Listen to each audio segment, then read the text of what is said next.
इस कार्यक्रम के पुण्यार्चक हैं माता पिता श्रीमान रूपचंद जी जैन, श्रीमती कमला जैन, दिनेश जैन, रेखा जैन, दिवेश जैन, दिशा जैन, गंगवाल परिवार, प्रवासी मुंबई, निवासी ब्यावर।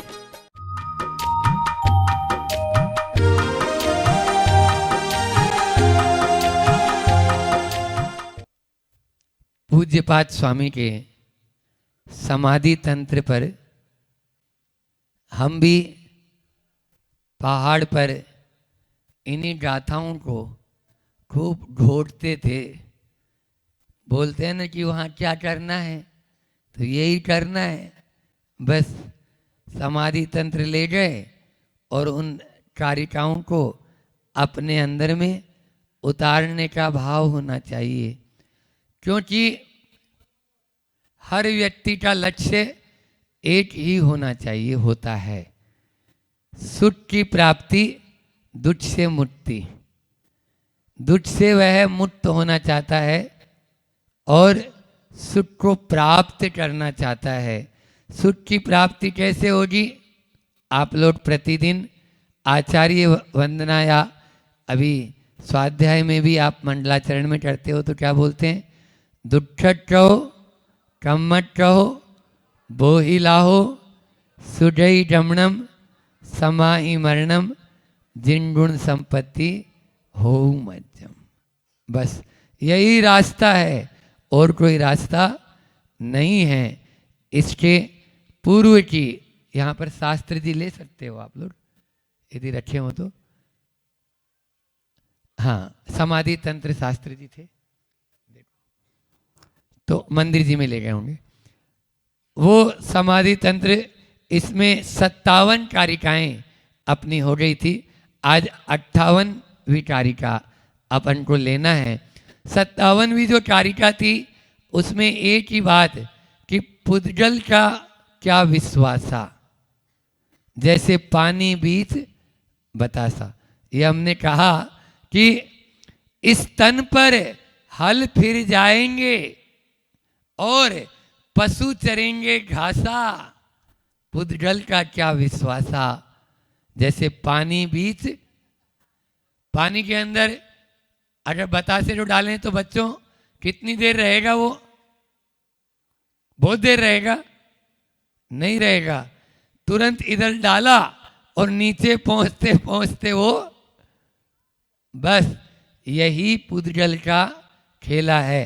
पुद्गल इसका अर्थ ही है पूर्ण और गलन स्वभावी। पूर्ण और गलन स्वभावी, जिसमें हमेशा क्षरण होता रहे, वह नश्वर है और यह आत्मा अविनश्वर है। उसकी ओर देखना है। पुद्गल न हमारा था, न है, न रहेगा और न हो सकता है। आत्मा ही हमारा था, है और आगे भी रहेगा। तभी तो कहा तू चेतन यह देह अचेतन, तू यह जड़ तू ज्ञानी, मिले अनादि से यतन ते बिछुड़े। जो पै और पानी, जैसे दूध और पानी एक में एक भले ही हो गए, लेकिन यतन करते हो तो अलग हो ही जाता है। जब नीचे आंच पे चढ़ा देते हो ना, बाजना वाले बैठे, तो उसके बाद में पानी उड़ना शुरू हो जाता है। पानी उसमें से उड़ जाएगा। बस हमें भी अपने आप को उसी तप की अग्नि में तपना है। जब तपेंगे तो भीतर के विकार दूर होते हुए चले जाएंगे। पर को पर जानने से ही परमेश्वर मिलता है। फिर बोलूं, पर को पर जानने से ही परमेश्वर मिलता है। लेकिन अभी हमारी स्थिति ऐसी है कि पर में ऐसा क्या आकर्षण, जो परमेश्वर भूला। हंस मानसर भूला रे बंदे, हंस मानसर भूला। बस आत्मदृष्टा बने हम, द्रव्य दृष्टा बने, पर्याय दृष्टा या केवल मात्र जो है पुद्गल के ऊपर दृष्टि न रखें। लेकिन क्या करें, अच्छे अच्छे लोग भी उसी में आ जाते हैं। रामायण का वो प्रसंग बच्चे बैठे हैं, याद करो। जब रामायण में रामचंद्र जी को वनवास हुआ तो कौन साथ में गया? लक्ष्मण। और दोनों तो नहीं गए, बोलो। लक्ष्मण साथ में गया। जब सीता का हरण हुआ, रावण को कौन ने मारा? बोलो। जो भाई इतना प्यारा कि, और वो भाई भी ऐसे नहीं, खाली इतनी सी सूचना दी कि रामचंद्र जी का मृत्यु हो गई है, हार्ट फेल, उसी समय मरण हो गया लक्ष्मण का। अब रामचंद्र जी उसके शव को लेकर 6 महीने तक घूम रहे हैं। कोई कहे ये तो मर चुका है, तू मरे, तेरा बाप मरे, ऐसा बोल देते। बोलो, क्षाइट सम्य दृष्टि यदि नहीं लिखते तो आज के तथाकथित जो अपने आप को क्षाइट सम्य दृष्टि मानते हैं, वो उनको पागल घोषित कर देते, पागल है। तो ऐसे वे ही रामचंद्र जी अब उनको समझाने के लिए स्वर्ग से कृतांत वक्र और जटायु का जीव आते हैं कि भैया ये तो समझ नहीं रहे। तो उन्होंने क्या किया, यही पुद्गल और जड़ चेतन वाला जो बोल रहा हूं ना मैं, कि उन्होंने क्या किया, एक पत्थर की शिला पर बीज बो रहे हैं, हल चला रहे हैं। वो बोलते हैं अरे मूर्खों, कभी पत्थर पर भी कोई बीज उगा है? बोलो, नहीं उगा। तो बोले कभी मरा हुआ आदमी जिंदा हुआ है? मरे हुए बैल से हल जोत रहे हैं। अब रामचंद्र जी बोल रहे हैं, उनको समझा रहे हैं, ये मर चुका है, बैल मरा हुआ है, और उससे हल कैसे जोतोगे? तो बोले ये भी तो मर चुका है। आपको रेत से वो तेल निकालने की कोशिश कर रहे हैं। बोलो, उनको समझाने के कई तरीके अपनाए। ये अपन को तो लग रहा है कि ये सब रामचंद्र जी कर रहे थे, आप लोग क्या कर रहे हो? बोलो ने, नंदुरबार भी रेत में से तेल निकाल रहा है। बोले निकल सी महाराज, बटे ही निकल सी, निकालो। कब तक? कहीं तो रुको, कभी तो रुको। बोलो, हाँ, जंप लगाना होगा। ये धीरे धीरे प्रतिमा बढ़ाने से कुछ नहीं, छलांग लगा के यहां से उस तरफ जाना है, तब जाके फिर उस पार फिर आराम से रहेंगे। ये करना ही है, नहीं तो सोचते ही सोचते बंद हो गए द्वार, और उसमें भी आते हैं झंझट 1000। एक बार भजन भोजन 4 बार नहीं महाराज, 2 ही बार करते हैं हम तो। अभी बस शाम को बस जा ही रहे हैं क्योंकि टाइम हो रहा है, तो इसलिए वो तो भजन 1 ही बार कर रहे हैं, भोजन कितनी बार? तो ये अपन को देखना है, समझना है। अब वही रामचंद्र जी जब वन की ओर चले जाते हैं, सीता उन पर उपसर्ग करती है कि दोनों इतने बहुओं का साथ है, अगले बहु में साथ ही चले जाएंगे। अब कोई मतलब नहीं उनको, बाहर की कोई सीता से उनको कोई प्रयोजन नहीं, क्योंकि भीतर की सीता उनको नजर आने लगी। बस वो भीतर की सीता देखने की यदि विधि जानना चाहते हो तो वो है आचार्य पूज्यपाद स्वामी के पास में, और वो समाधि तंत्र की एक कारिका में है, जो आपको भीतर की सीता से दर्शन करा देगा। और इतना ही नहीं, आपको अपने आत्म राम से मिला देगा। इसीलिए तो सीताराम सीताराम सीताराम सीताराम सीताराम बार बार सीताराम कहते हैं। ये इसीलिए कहते हैं कि हमारे अंदर में ही वो सीते हैं और हमारे अंदर में ही वो राम है, जिसकी ओर अपन को देखना है। आज भी कुछ आचार्य पूज्यपाद स्वामी इसी प्रकार का कह रहे हैं इस 58 नंबर की कारिका में। अज्ञापितम न जानन्ति यथा माम ज्ञापितम तथा मूढ़ात्मानस्ततस्तेषां तो मैं बोल रहा था, एक बार फिर से उच्चारण कर लेते हैं। अज्ञापितम न जानन्ति यथा माम ज्ञापितम तथा मूढ़ात्मानस्ततस्तेषां वृथा में ज्ञापन श्रम।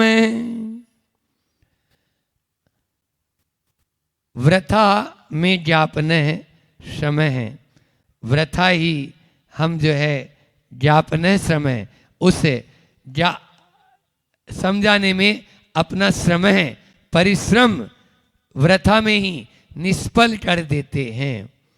बहुत ही अच्छा इसका यहाँ पर भाव दिया है कि जैसे मूढ़ात्मा यथा, यानी जैसे मूढ़ात्मा यानी बहिरात्मा, मोही आत्मा, अब अज्ञापितम नहीं समझाए हुए, माम मेरे स्वरूप को न जानन्ति नहीं जानते हैं, तथा वैसे ही ज्ञापितम समझाए हुए माम मेरे स्वरूप को नहीं समझते हैं।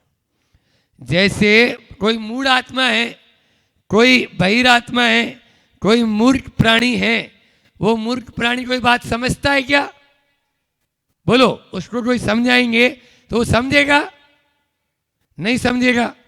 जैसे वो मूर्ख प्राणी नहीं समझ रहा, ऐसे ही समझदार को समझाएं तो वो भी नहीं समझ रहा, तो क्या कहलाएगा?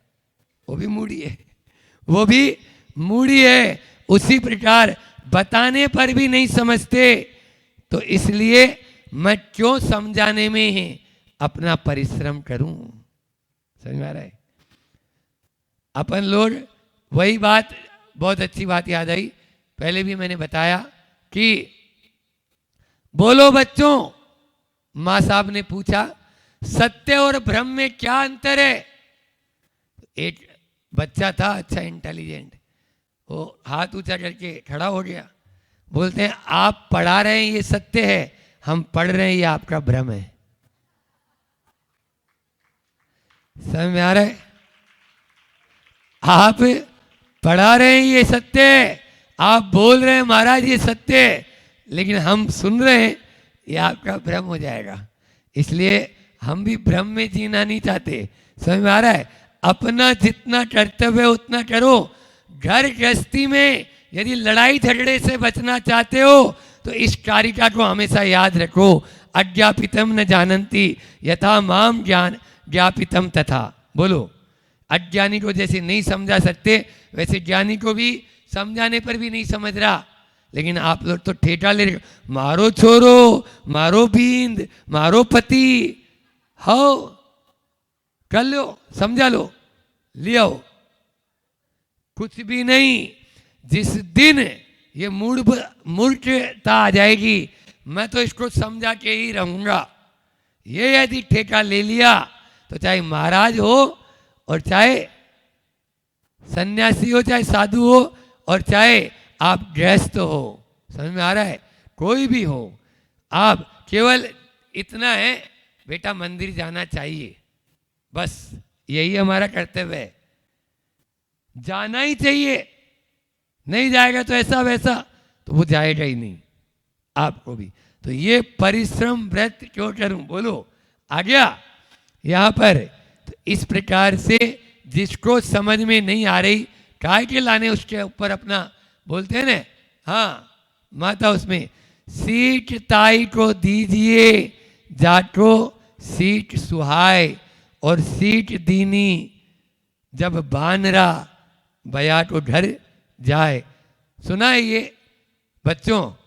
सीट उसी को दो जो सुनना चाहता है। समझ में आ रहा है? सीट दी उस बानरा ने, बानर को, बया ने। क्या बंदर मामा आप अपना घर नहीं बना सकते हो? मेरा घर देखो ना कितना अच्छा, बया का घर देखा कभी? सुंदर होता है ना। हाँ, कुंडलपुर में देखे होंगे ना, हर पेड़ के ऊपर खूब लटके हुए। और यहाँ पर भी अपन जब इसमें लेनी जाते हो तो लेनी में बहुत सारे घर हैं। तो बया बोलती है, क्या बंदर मामा आप भी अपना घर बना लो ना, देखो बरसात हो रही है, मैं अपने घर में आराम से बैठी हूँ। अच्छा तुम बैठी है ना, 1 मिनट लगेगी। और वो तहस नहस उसका घर भी। सीट दीनी जब बानरा बयाट उधर जाए। यही स्थिति होती है। तो मैं समझाने वाला हूँ और दूसरे लोग समझते हैं, ये पागलपन है, ये पागलपन है। इसी पागलपन से बचने के लिए हम पहाड़ पे चले गए थे थोड़े दिन। समझ में आ रहा था? लोगों को ये लगा आजकल तो कुछ भी लोग क्या कहेंगे, सबसे बड़ा रोग क्या कहेंगे रोग। अभी महाराज जी मेरे से बोले महाराज अपन दोनों में कुछ ऐसा कोई बात तो है नहीं। मैं कोई बात नहीं महाराज जी, अभी भक्ति की है तो भी। तो बोले नहीं, 2-4 लोगों ने आके बोला कि वो महाराज जी लड़के गए हैं और नाराज होके ऊपर गए। तो मैंने बोला महाराजों की लोगों की बातों में ध्यान देंगे तो घोड़े वाली कहानी याद है ना। वो घोड़ा पैदल चल रहा है तो भी परेशानी, और घोड़े पे बाप चल रहा है तो परेशानी, बेटा चल रहा है तो परेशानी। घोड़े को दोनों ऊंचे लाद के चल रहे हैं तो भी देखो तो कैसे मूर्ख है बताओ। यही स्थिति होती है। ऐसी स्थिति में कभी भी कल्याण नहीं हो सकता है। अपन को समझाना किसी को नहीं, खुद को समझना है। बस यही बात होती है। हम तो यही चिंतन करते हैं कि जो बात दूसरों को समझाई खुद को समझ में नहीं आई, जो बात आज तक दूसरों को समझाई खुद को समझ में नहीं आई, खुद को जिस दिन आ जाएगी उस दिन वही बैठा रहे चुपचाप दीवार की तरफ मुंह कर ले, कुछ नहीं, न तेरा है न मेरा है, स्वामी बना। बोलो ये है। तो कब किसको कौन सी बात समझ में आएगी ये कोई पता नहीं है।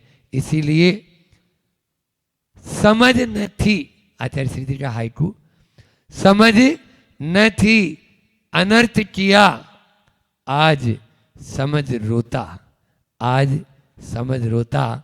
जब तक समझ नहीं थी तब तक अनर्थ किया, और जब समझ में आई तो अब आंखों।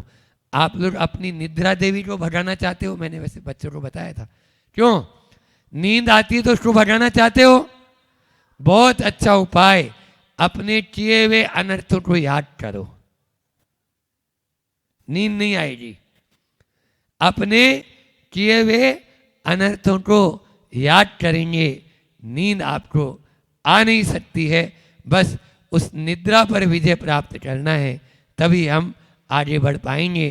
तीर्थंकर तो मौन ही रहते हैं, बोलते ही नहीं। 66 दिन तक भगवान महावीर स्वामी की वाणी ही नहीं चिरी, केवल ज्ञान होने के बाद। बोलो, और छद्मस्त अवस्था में, क्योंकि जानते हैं ना कौन सुनेगा किसको सुनाए, इसीलिए चुप रहते हैं। बस कौन सुनेगा किसको सुनाए, इसीलिए चुप रहते हैं। चुप रहने में ही अपना सार है। इतना ही रखते हैं। हम अपने उस भीतरी तत्व को प्राप्त करना चाहते हैं, आत्म तत्व की ओर दृष्टि ले जाना चाहते हैं, तो बाहर से दृष्टि को तो हटाना ही होगा, क्योंकि सब प्रश्नों का उत्तर मेरे भीतर है। भले ही हम किसी दूसरे से प्रश्न पूछते हैं, लेकिन उत्तर तो हमारे भीतर ही है। आ रहा है समझ में? हाँ, प्रश्न कितने ही करो, लेकिन प्रश्नों का उत्तर मेरे भीतर स्वयं में है। बस बैठेंगे तो उनका उत्तर स्वयं को मिलेगा। मिले इसी भावना के साथ। और एक बात कह दें, बच्चे लोग अभी यात्रा करके आए तो होमवर्क भी आपको पूरा करना है। समझ में आ रहा है? हाँ, अपना अपना होमवर्क पूरा रविवार तक कर लें। यहाँ पर मार्मिक जी और ये बैठे हुए हैं, इनको पूरा करा दें, ताकि आगे का जो विद्यालय का छूटा हुआ कार्य है वह भी आगे बढ़ जाएगा। और इस यात्रा को एक ऐसी यात्रा बनाएं जो जीवन का टर्निंग पॉइंट हो जाए, हो इसी भावना की। अभी आप लोग सब कमेटी वाले भी निवेदन कर रहे थे, और आने वाले इस जो है शुक्ल पक्ष में सब जगह सर्वत्र ही विधान हो रहे, और इन लोगों की भावना भी है कि विधान हो जाए यहाँ पर। तो हमने भी बोला कि ठीक है भैया, अभी तो पर्यूषण पर्व की थकान मिटाने ऊपर आए हैं, और आप लोग सब फिर निवेदन करने लगे हो, तो कोई बात नहीं है। ये शुक्ल पक्ष जो आ रहा है, इस शुक्ल पक्ष में प्रतिदिन अलग अलग विधान यहाँ एलोरा की पावन धरा पर होने जा रहा है। और आप लोग उसमें बढ़ चढ़ कर 15 दिन के 15 नाम तो आ ही गए हैं, उन नामों की घोषणा भी अभी कर देना। वो 15 दिन के 15 नाम तो हो गए, लेकिन और भी यदि आप लोग भी कितनी राशि जो भी रखी इनको बता दो। और यदि बाहर से कोई अपनी ओर से विधान कराना चाहे और उस विधान में सहयोग करना चाहे तो वह भी सहयोग कर सके, ऐसी भावना के साथ में, ताकि यहाँ गुरुकुल का और क्षेत्र का विकास हो सके। यहाँ पर मैं तो चाहता हूँ औरंगाबाद से भी प्रतिदिन यदि बस की व्यवस्था बना सको तो बना लो, ताकि हाँ बना ही लेंगे। आप लोग औरंगाबाद से प्रतिदिन यहाँ पर बस आए और जो परिवार के द्वारा, जिस परिवार या मंडल या जिन महिला मंडल के द्वारा विधान किया जा रहा है, समाज के द्वारा विधान किया जा रहा है, वो भी बढ़ चढ़कर इसमें भाग लें और इस आराधना, भक्ति आराधना महोत्सव में आप सब भाग लेकर अपना जीवन चरितार्थ करें। ऐसी भावना के आशीर्वाद के साथ अहिंसा परमो धर्म। नमो सिद्धार्णम, नमो आयरिण्याणम, नमो वज्रायाणम, नमो लोय सव्वसाहुणम, नमो अरिहंतारणम, नमो सिद्धार्णम, नमो आयरियाणम, नमो वज्रायाणम, नमो लोय सव्वसाहुणम, नमो अरुहंताणम, नमो सिद्धार्णम, नमो आयरियाणम, नमो वज्रायाणम, नमो लोय सव्वसाहुणम।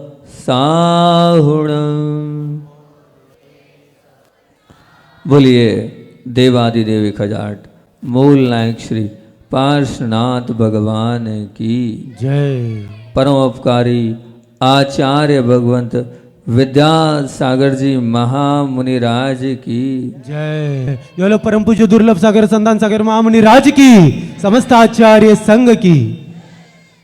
गंगा पाप को नाश करती है, चंद्रमा ताप को नाश करता है, कल्पवृक्ष अभिशाप को नाश करता है, लेकिन विश्वास करना मेरी बात पर बंधुओं, उत्तम मार्दव गुण पाप ताप और अभिशाप सबको नाश करता है। ये उत्तम मार्दव धर्म पाप को भी नाश करेगा, ताप को भी नाश करेगा और अभिशाप को भी नाश करेगा, जिसके पास ये उत्तम मार्दव धर्म है। संसार में अणु से ज़्यादा अति अल्प और शायद इस आकाश से ज़्यादा बृहद दूसरा कोई द्रव्य नहीं है, ये मान के चलना। और इस पूरे संसार में उत्तम मार्दव धर्म से बढ़कर संसार में कोई दूसरा ना तो कोई द्रव्य है और ना ही कोई गुण है। बस समझना होगा उस उत्तम मार्दव धर्म को। आचार्य महाराज उद्घोष करते हैं हर ग्रंथ में, और मूलाचार में तो बहुत ही अच्छे से उद्घोष करते हैं और कहते हैं विनय मोक्ष द्वारम।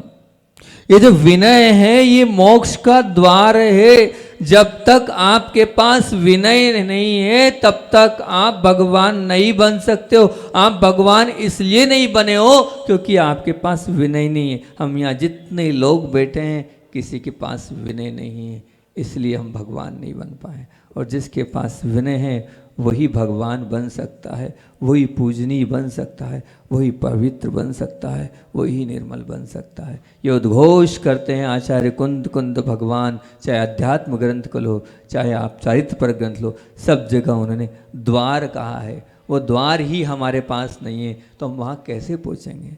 द्वार पर दस्तक ही नहीं दे पा रहे हैं, बड़ी विडम्बना की बात है।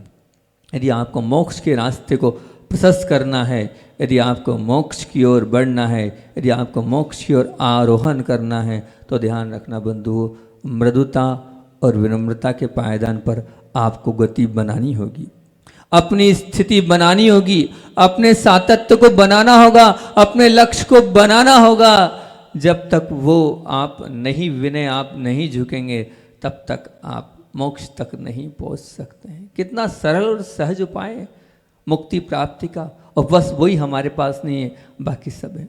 ये कह लें कि मृदुता और कोमलता के साथ जीवन यापन की कला सीखना होगी, तो ही आपका मोक्ष मार्ग प्रशस्त होगा, नहीं तो नहीं होता, अपने आप होता चला जाएगा।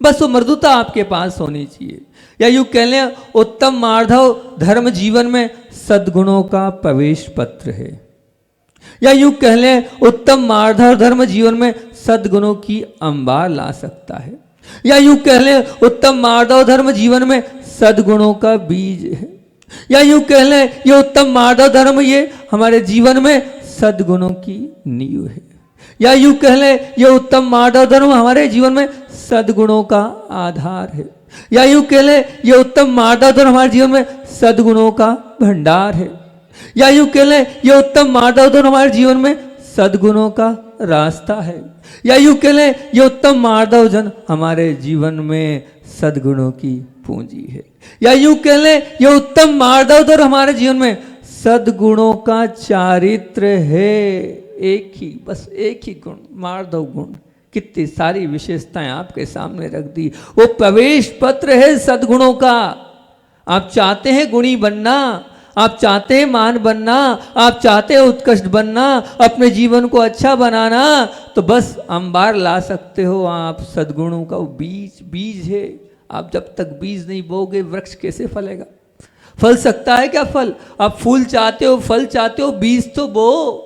है बीज आपके अंदर, थोड़ी बहुत नम्रता है, थोड़ी बहुत कोमलता है, थोड़ी बहुत स्निग्धता है, नहीं है तो हम नहीं जी पा रहे हैं। मान के चलना, नींव है, बिना नींव के मकान खड़ा नहीं होता है। बिना नींव के जो मकान खड़ा करता है उसका मकान ढह जाता है। जिस चीज को नींव बोला है वो चीज अगर मेरे जीवन में नहीं है तो मोक्ष के महल को कैसे खड़ा कर सकते हैं? उसको आधार बोला है, उसके बिना कुछ नहीं है। निराधार हो आप। हमारे सबका जीवन अभी निराधार है, क्योंकि जो आधार है वो नहीं है। वो मृदुता हमारे जीवन में नहीं है, वो सहजता हमारे जीवन में नहीं है, वो सरलता हमारे जीवन में नहीं है। जब तक वो सरलता, सहजता, मृदुता हमारे जीवन में नहीं आएगी, बंधुओं मानना अभी हम निराधार है। वो भंडार है सद्गुणों का। आपके पास चाहते हो, बहुत धन है आपके पास, बहुत रुपया है आपके पास, बहुत संपदा है आपके पास, लेकिन मृदुता रूपी अभी आपके पास वो भंडार की कमी है। वो सद्गुणों को भंडार आ जाएगा अगर मृदुता आ गई तो। बस उस मृदुता को आप प्राप्त कर लो, मृदुता को आप पालो, मृदुता को अपने जीवन में ले आओ। सचमुच में वो सद्गुणों का भंडार आपके जीवन में रास्ता मिलता है सद्गुणों से। जो व्यक्ति सद्गुणी होता है उसके अपने आप रास्ते खुल जाते हैं, अपने आप देव लोग उसकी सेवा करने आते हैं। आचार्य श्री कहते हैं, भला करते चलो, भला करते चलो, अच्छा करते चलो, अच्छे बनते चलो, अपने आप के हृदय को पवित्र करते चलो। आपकी सेवा करने देव लोग आते हैं, आएंगे। ये मानना, ये मत मानना पंचम काल में नहीं आते हैं। आचार्य श्री बोलते हैं आते हैं, आएंगे। आप बस आपका रास्ता मिलता चला जाएगा, सद्गुणों का रास्ता उस मार्धव धर्म में। सद्गुणों की पूंजी है मार्धव धर्म। आप पूंजी वाले हैं, लेकिन ये पूंजी महत्वपूर्ण पूंजी है, उत्तम मार्धव धर्म। यहाँ तक कि कह दिया उत्तम मार्धव मतलब सद्गुणों का शास्त्र। आप चलते फिरते शास्त्र बन सकते हैं, बस आपके अंदर वो सद्गुण काहे से आएंगे? उत्तम मार्धव धर्म से। उत्तम मार्धव धर्म, सद्गुण एक ही बात, एक सिक्के के दो पहलू हैं। आप उत्तम मार्धव धर्म को कह सकते हो एक तरफ, और उत्तम उसके सद्गुणों को कह सकते हो दूसरे। एक ही पहलू, एक ही सिक्के के दो पहलू हैं। जैसे सूर्य में ताप होता है और चंद्रमता में शीतलता होती है, पानी में तरलता होती है, उसी प्रकार ध्यान रखना उत्तम मार्धव धर्म में सद्गुणों का वास, सद्गुणों का आवास, सद्गुणों का निवास होता है। अगर आप वास, आवास, निवास सद्गुणों का चाहते हो तो आपको आना पड़ेगा और उत्तम मार्दव धर्म को अपने जीवन में लाना पड़ेगा। जब तक उत्तम मार्दव नहीं है तब तक हमारा सबका जीवन अधूरा है। अभी हम अधूरे जीवन को जी रहे हैं। एक बहुत बड़े संत हुए हैं, बहुत अच्छी कहानी मुझे लगती है, हो सकता है सुनी हो आपने, फिर भी सुनाने का प्रयास करता हूँ। अच्छा मैसेज दिया उन्होंने। एक बड़े संत हुए हैं और अब वो अपनी जीवन की अंतिम सांस ले रहे हैं।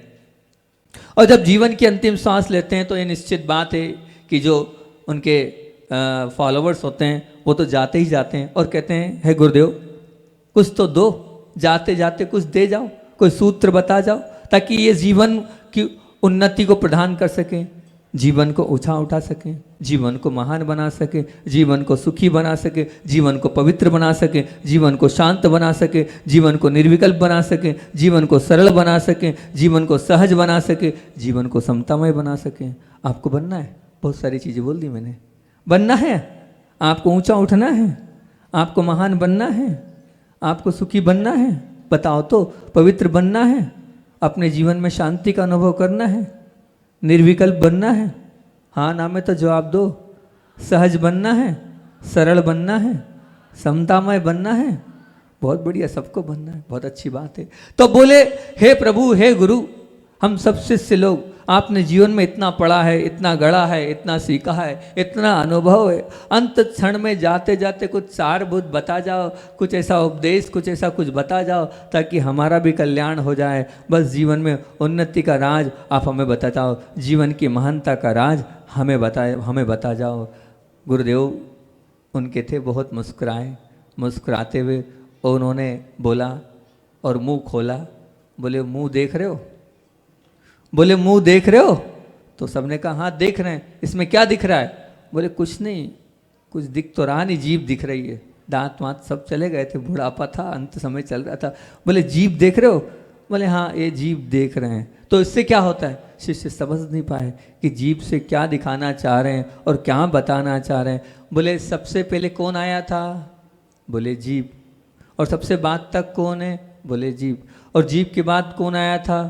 बोले दांत। अभी दांत है क्या? बोले दांत नहीं है। बोले दांत क्यों नहीं है?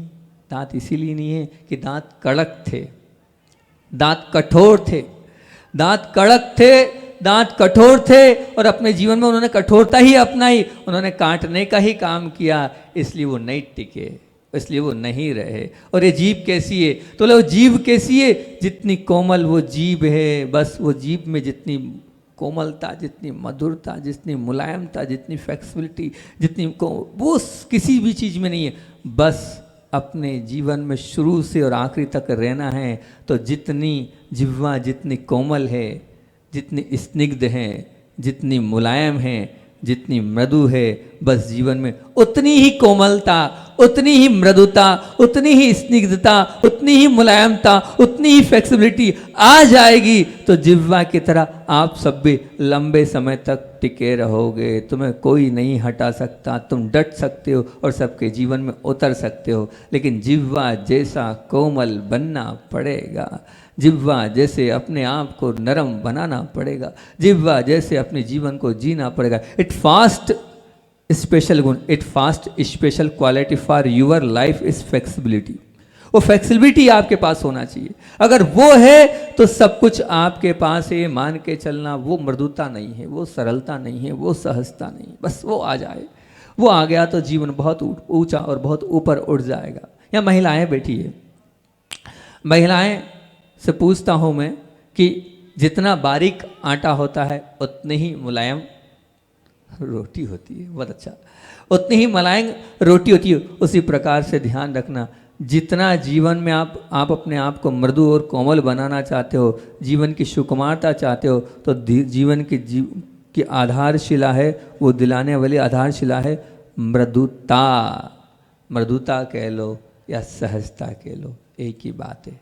मार्दव धर्म आपको कठिन लग रहा होगा, कठिन नहीं है, बस जीवन में सरलता और सहजता आ गई, वो मार्दव धर्म आ गया। ये सार है, ये अध्यात्म का बाप है। जिसके जीवन में सरलता सहजता नहीं है उसका जीवन अभी शुरू नहीं है।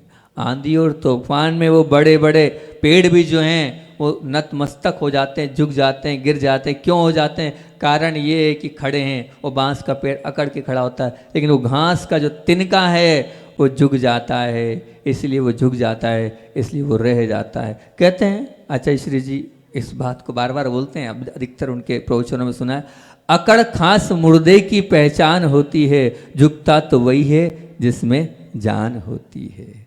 आप अगर मान लिए अकड़ कर और पकड़ कर अपनी बात को बैठे हैं तो आप मुर्देवत हैं। अच्छा, इसको मुर्दा बोलते हैं। अब मुर्दे में क्या, और जो झुकता है उसी में जान होती है। अगर आप जान हैं तो आप हमेशा झुकते चले जाएं, अपने आप को नवाते चले जाएं, अपने आप को नरम करते चले जाएं, अपने आप को सहज बनाते चले जाएं, तो निश्चित तौर से आपका जीवन बहुत अच्छा होता चला जाएगा। क्रोध का दिन हमने कल क्रोध रूपी अंगार को हटाया और आज अभिमान की इस ज्वाला को कोमलता के जल से हमें बुझाना है, कोमलता के जल से हमें शांत करना है, कोमलता के जल से उसमें ठंडक प्रदान करना है। ध्यान रखना बंधुओं, विनय के द्वारा हम अपनी शक्ति का केंद्रीकरण कर सकते हैं। एकदम परफेक्ट बात बोल रहा हूँ, एकदम प्रैक्टिकली।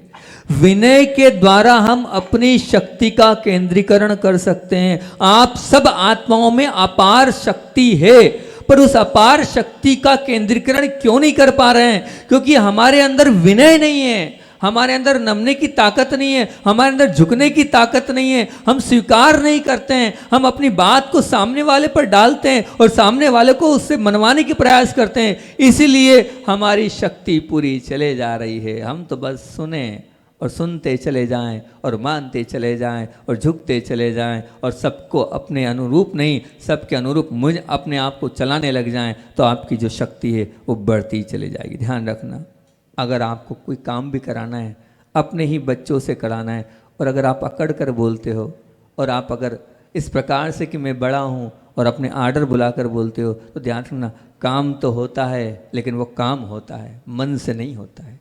वही बात मुस्कुराहट के साथ और वही बात बहुत अच्छे से प्रेम के साथ अगर बोलते हो, तो वो जो काम एक नहीं, सामने वाला 3 काम करने के लिए तैयार हो जाता है। बस वो आपकी भाषा में मृदुता आ जाए, आपकी भाषा में कोमलता आ जाए, तो सब करने को तैयार हो जाते हैं। जीवन में बंधुओं बिल्कुल ध्यान रखना, जीवन में जितना श्रेष्ठ आता है, अच्छा आता है, सब विनम्रता से ही आता है।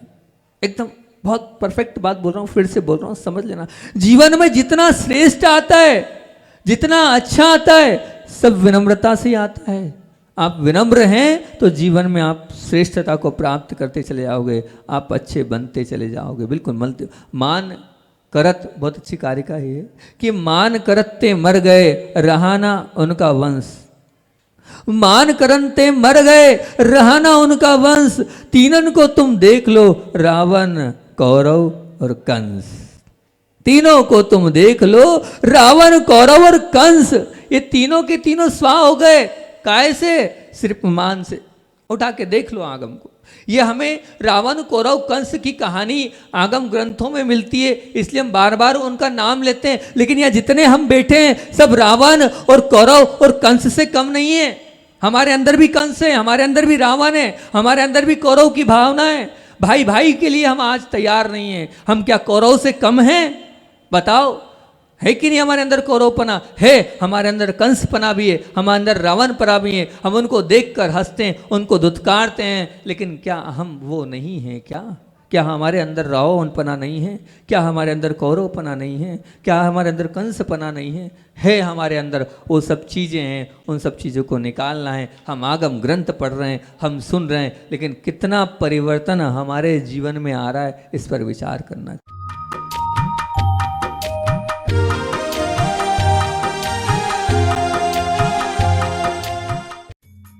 इस कार्यक्रम के पुण्यार्चक थे माता पिता श्रीमान रूपचंद जी जैन, श्रीमती कमला जैन, दिनेश जैन, रेखा जैन, दिवेश जैन, दिशा जैन, गंगवाल परिवार, प्रवासी मुंबई, निवासी ब्यावर।